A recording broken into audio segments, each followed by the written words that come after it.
been looking forward to seeing the market crash because that's what I've been expecting, but I didn't expect it to happen quite like today. But there's no reason for the market to be up. This is a phony rally we've had in the stock market. The stock market's been pushed up.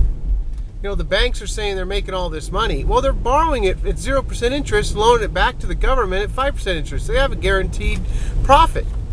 The earnings aren't so much better than they were a year ago. There's no reason for the market to be rallying like it is. And for people on TV to be saying that we have, you know, the consumer's back.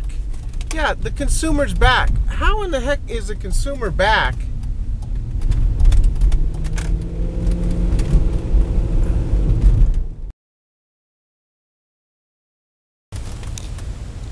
You know, it's so absurd when I see on TV that because consumer sales went up 3%, the consumer's back.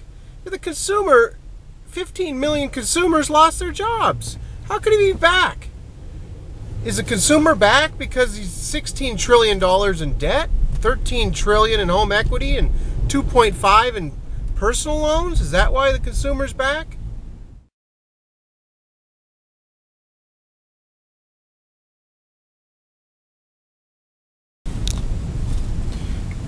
Is the consumer back because in Santa Clara County foreclosures jumped 72% this past March?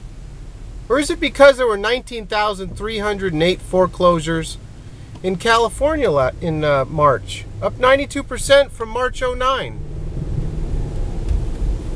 when 10,000 took place? Is that why the consumer's back?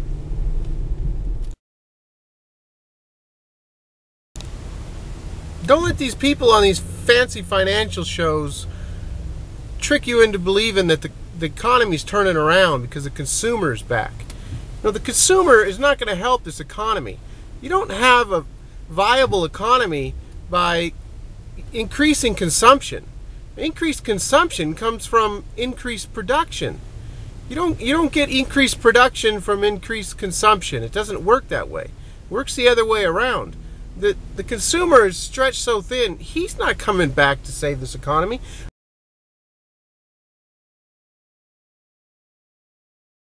I think one of the reasons that he might be spending more money is because, you know, there's probably 4 or 5 million people that aren't paying their house payment right now because they're going to be losing their house anyhow. So they're probably out spending that, you know, $2,000 a month or whatever, buying electronics and clothes and spending it, or, you know, they're charging money because they're out of their job.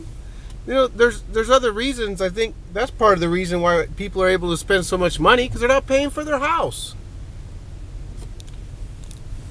You know, if consumer spending accounts for 70% of this economy, we're in sad shape.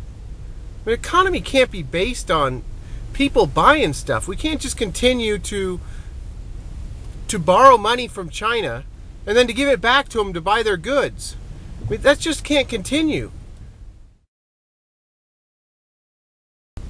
We need to bring production back to this country and start producing stuff. We have recent numbers of imports, exports. I think we imported $50 billion worth of goods and we only exported $3 billion. I mean, that money, that's $47 billion lost offshore. You know, we don't have that savings. You have to have savings for production. Production